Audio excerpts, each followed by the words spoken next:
Hello and welcome to the show. Before we begin, apologies. The holidays are upon us, and so the children are home. So, just in case you hear any squealing, shouting, or squabbling in the background, that's them. I'll do my best to get rid of the noise. The name of the show is the Sales for the Nigerian Business Person podcast. It's available on Spotify, Google Podcast, Apple, iTunes, or any podcast player of your choice. Subscribe because it's free once you're done listening to this episode, in case you're one of those people who's listening to the show on LinkedIn or YouTube or online. So, today on the show, we're going to look at collaboration and networking at online events. It's a really useful topic because lots of Zoom sessions going on, Zoom sessions, Google Meet, WhatsApp. I host a couple of things on WhatsApp every now and then. And so there is the overriding question of what is the proper way to collaborate, to look for collaborations, and what's the best way to build networking opportunities at these sorts of online events. I'm not sure if we should qualify WhatsApp as an online event, but anyway, let's just leave it there on the list. So, the background against which I came up with this idea is this. There was a SMEDAN online event, I think that was maybe 2-3 weeks ago. I mentioned it on the podcast. SMEDAN is the Small and Medium Scale Development Authority of Nigeria, something like that. But basically, they're the top dogs in Nigeria who are dedicated to making sure that people who are on the come up and who have less than, I think, 10 million in revenue or less than 300 employees, that they have access to all the information and financing opportunities that they need to move the business forward. In order for them to achieve their goals, once in a while, they reach out to specialists like yours truly, in other words, me, and a bunch of other folks who are qualified to talk about all sorts of things, strategy, financing, sales, etc., etc., etc. And we get to provide all the know-how that folks who are in the small and medium scale space, sorry, forgive me for that, provide all the information that they need.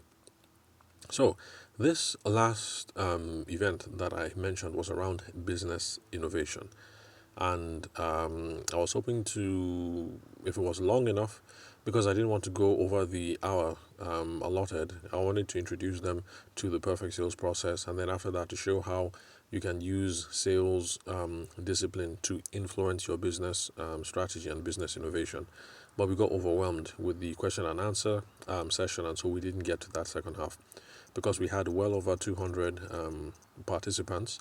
And for those of you who've been at my engagements, whether in person or online, you know that I like to keep things freewheeling because I want people to ask as many questions as possible, because there are lots of business principles, sales and business development principles that need to be teased out, that people need to know.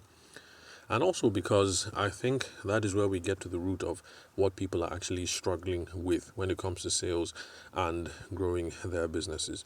Because it's one thing for some of us to sit down with, government collaborators and program organizers and come up with catchy titles. It's another thing to actually deal with the problem that folks are having on the ground on the day-to-day. And that's why I love the Q&A, the question and answer segment. So with over 200 participants, of course, everything ran over time. Everybody wanted to ask questions. The organizers were extremely pleased because they said it was, it wasn't the largest attendance, but it was the one that had the most number of questions asked and the most number of questions answered. And because of that, I was pleased. Also got to hear back from people who reached out on Instagram, even though I keep saying time and time again that I spend most of my time on LinkedIn, but I guess I'm going to stop fighting it. If you find me on Instagram, I'll attend to you on Instagram, but I prefer LinkedIn because that's where I spend most of my time when I'm online, LinkedIn. But anyway, reach out to me wherever you can. So, where was I? Okay, yeah, so over 200 participants, lots of people that were happy.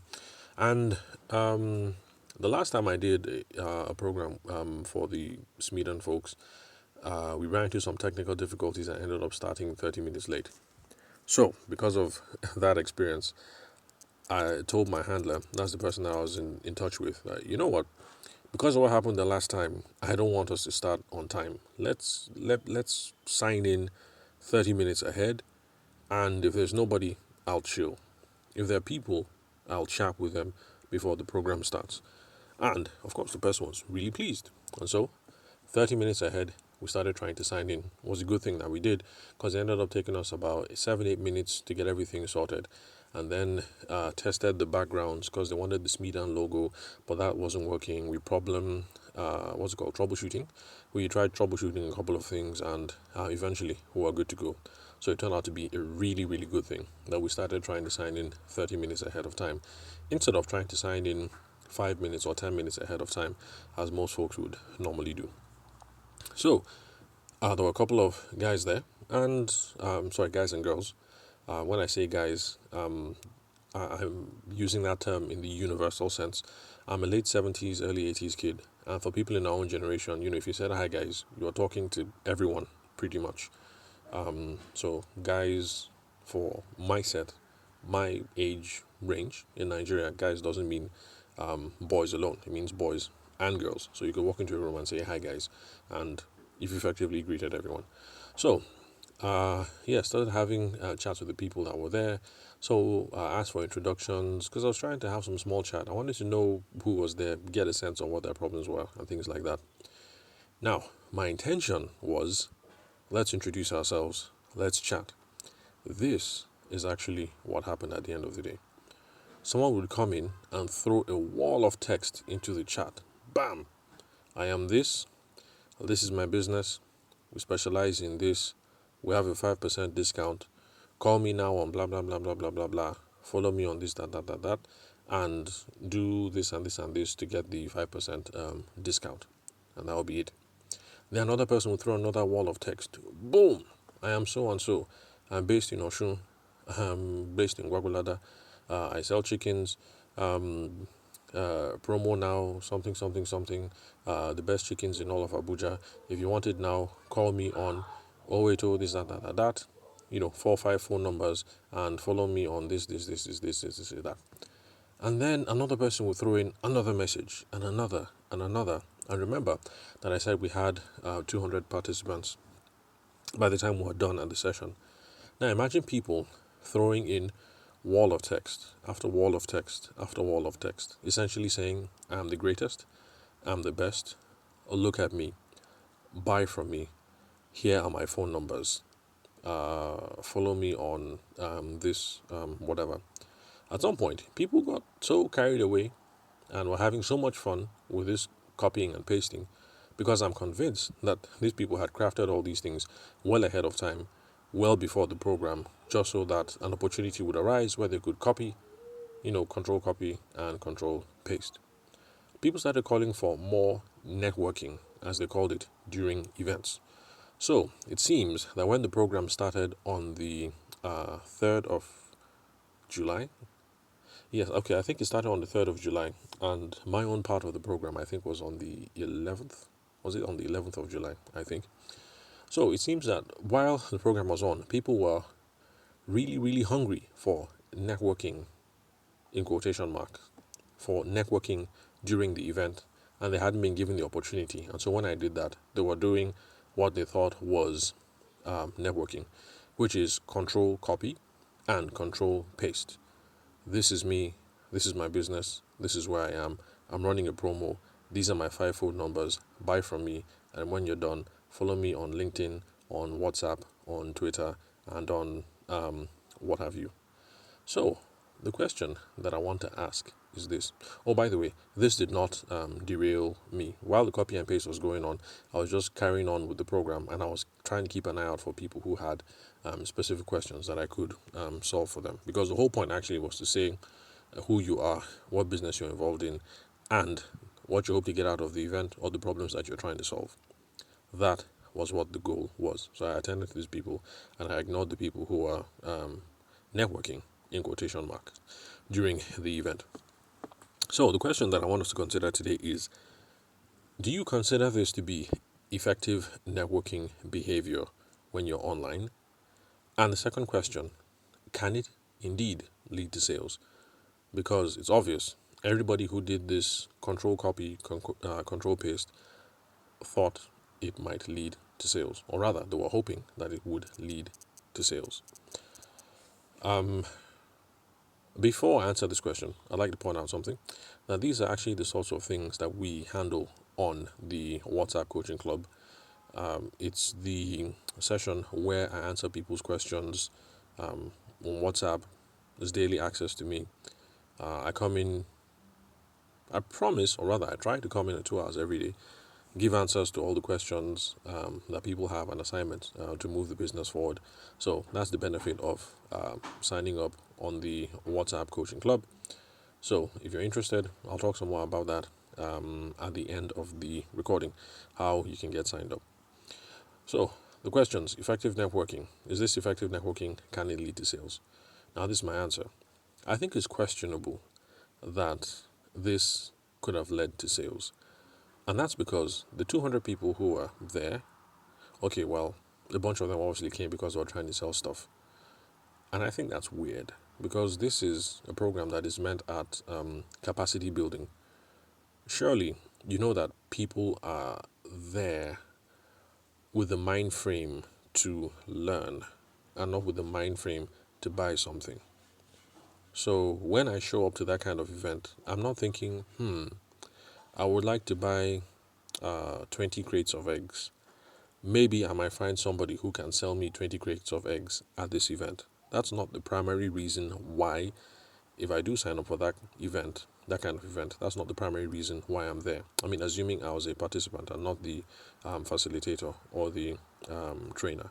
So I think it's questionable that this kind of behavior is going to lead to sales. Apart from that, there's the practical thing from a sales or a marketing perspective.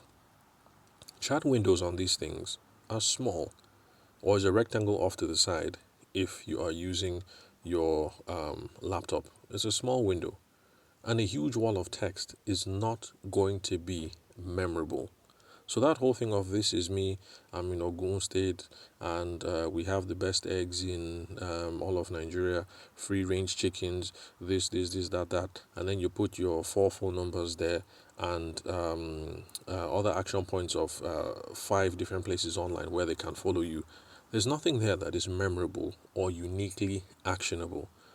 So even if you want to try and sell during things like this is the least effective way I can think of to go about it. So the answer to the question, is this effective networking behavior? I don't think so. Because when you plaster your contact details in the chat on these sorts of things, I doubt you're going to come away from there with new friends. I doubt you'll come away from there with new associates or with people that you could possibly collaborate with in the future. And shouldn't that be the goal of networking? So if you don't come away from that with any new friends, associates, or collaborators, future collaborators, then I think it's a fail. Is it going to lead to sales? I don't think so. And if that was the case that it didn't lead to any sales, then I would also consider that to be a fail as well. So now let's ask ourselves the question, how do you network effectively? In this kind of situation, I really think the best way to network effectively is to try and get the contact list from the organizers and to start messaging. I don't think they would be offended or whatever if you were to say, oh, I really enjoyed the session on blah, blah, blah, blah, blah, and I like the way that people were participating. Would it be possible for me to get the business names of everybody who was there? I'd like to hit them up. Even if they don't give you the email list, I'm sure they wouldn't mind giving you maybe the names of people that are there, and you can go and hunt them down on LinkedIn or Instagram or whatever. So I think the best way to network in this situation is actually ask the organizers of the event. If they're trying to facilitate networking, I'm sure they're going to be able to work out something for you guys. Another thing to do is pay attention at the sessions that you like.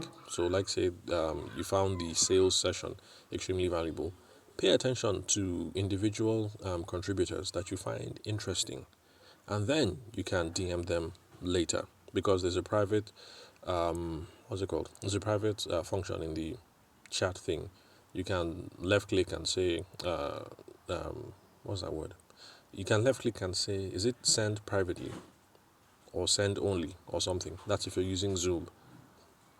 And then you send them a message and you let them know that you'd like to be in touch later on. You guys exchange phone numbers. I think these are much more effective ways if you're going to go about networking online. But I'd like to remind you guys of something that has been said time and time again on older episodes.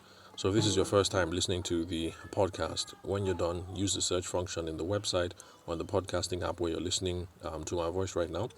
And you're going to be able to find older episodes where I spoke about networking. Just use networking in the search function. So please, for those of you who have been listening for a while, let's remember that effective networking is not pushing out information. If you show up on these things and control copy, control paste, that is not effective networking.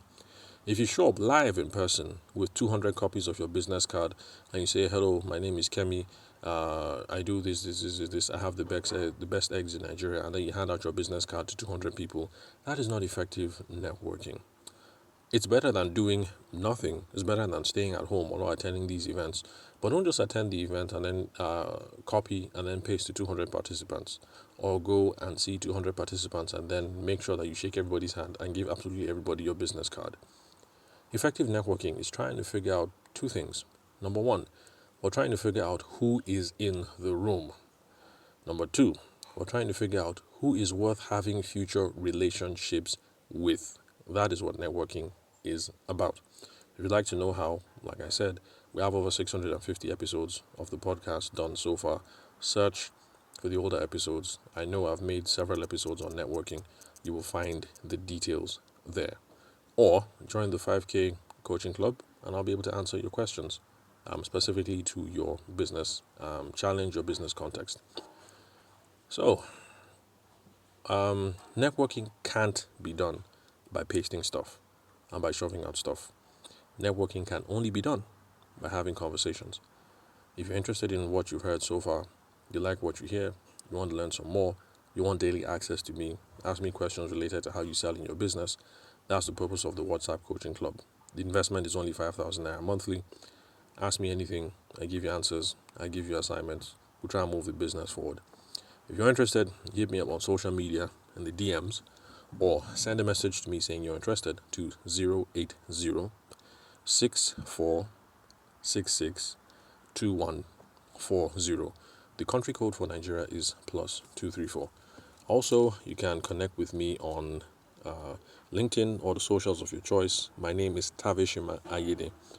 Don't worry about the spelling. All you have to do is check the website where you're listening to this episode. You see the spelling of my name there. You check the profile of the podcast app where you're listening to my voice right now. Sorry, excuse me. And you'll see the correct spelling of my name, the email address, the photo. It's all there. So don't bother writing it down. And then, if you're looking to start a business and you want to save to get capital instead of looking for bank loans, I'm affiliated with an organization that can help you out with that. It's a financial institution based in Nigeria. They have 504 billion naira in assets under management as of this year. Now, what that means, that big number, 504, is that they're not going to go broke anytime soon, and they're not going to run away with your money. They're a secure organization to work with. They're in the business of protecting and guaranteeing your savings, because banks don't help you save. They're going to give you the ATM card, you withdraw whenever you want, and you're going to rack up lots of charges, lots of fees. What else? And then loan sharks, they're going to want to embarrass you and embarrass your family. So if you're interested, message me on 080 6466 2140 to get started on saving towards your dream. Now remember, it doesn't have to be saving towards business goals because any savings plan will do. Some folks like me, we have to start saving for children's education, especially if you insist that the kids have to go to Harvard. Harvard ain't cheap, so you better start saving right now. And then some folks, not my mom, because my mom is actually retired right now. Other folks are better off saving towards retirement. But whatever it is that you want to save towards, this organization has got you sorted. You're interested, hit me up and we'll hook you up. So thank you very much for your time and attention. I'll catch you guys at the next episode. And I'll give myself a pat on the back for finishing this episode in under 20 minutes. Let's see if I can do the next one in 15. So thanks for your time and attention. I'll catch you at the next recording.